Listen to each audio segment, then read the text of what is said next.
Hi everyone. Today I am going to tell you a short story from Vikram and Vetal.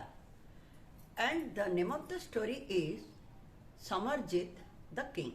So let me begin the story. There was a city named Malayades, and its king was Samarjit. He was a very courageous warrior, and people loved him very much.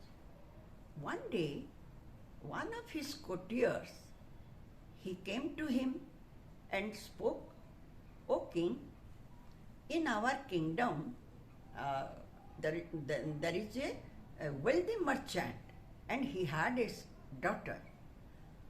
His daughter is beautiful, and her name is Manimala, and her beauty is par excellence. Right now she is in her marriageable age. So, O king, I think it is good for you if you can marry her."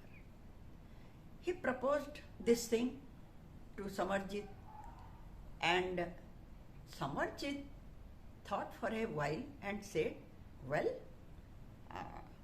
if you say the way you describe, if really she is so, then I should truly marry her."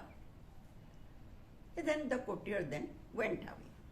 Next day, Samarjit called his two maids. Then he asked them to go to Chandramani's house and to find out about Manimala. They both, the two maids, they went to Chandramani's house. There they met Manimala, and they were really blown away by her beauty. And they also talked to her, and Manimala was very soft-spoken, and these two maids, they were very much impressed by her intellect. Then they thought, actually Manimala is so beautiful, if she will be the queen, then she will dominate the king, and the king will always be engaged with her and cannot do the state affairs properly. So, thinking about their kingdom, these two maids, they gave the wrong information to Samarjit. When the king asked them, they said that, "O king, she is good looking, not that extraordinary, and we don't think she is fit for you to be a queen." They said like this. Then, in due course of time, Chandramani came to know the interest of king about his daughter Manimala. So he himself came to King Samarjit and offered his daughter's hand. But this time Samarjit straightway refused to marry. Then Chandramani went away and he became very sad. But however, he got married his daughter to another man whose name was another courtier of his kingdom, means courtier of King Samarjit. Few days passed. One day, Samarjit was passing through that courtier's house who married to Manimala. And by chance, it was a coincidence that while the king was passing through their house, Manimala stood on her roof. There, King Samarjit saw Manimala, and she was beautiful. And the king was surprised looking at her beauty. He was going with one or two of his courtiers. So immediately he asked them, "Who is she?"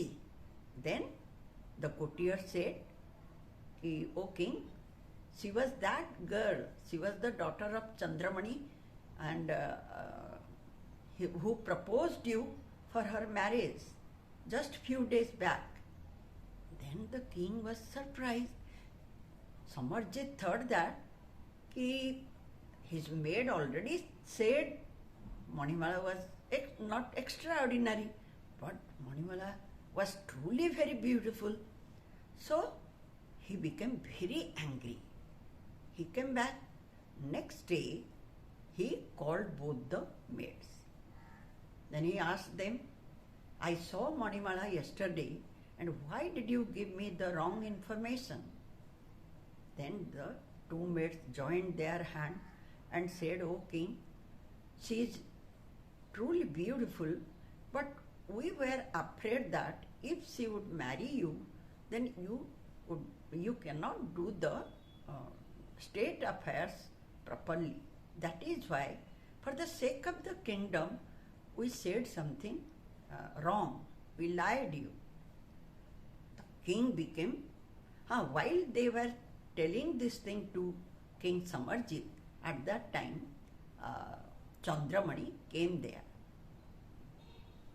And he said, O king, if you want, once again I can give my daughter's hand to you. Then Samarjit got very angry. And he said, don't think that I like to marry another man's wife. And this is also a sin. I am not going to marry Manimala anymore. Telling this is also a sin. He got angry, and immediately he ordered his guards to give the death sentence to these maids.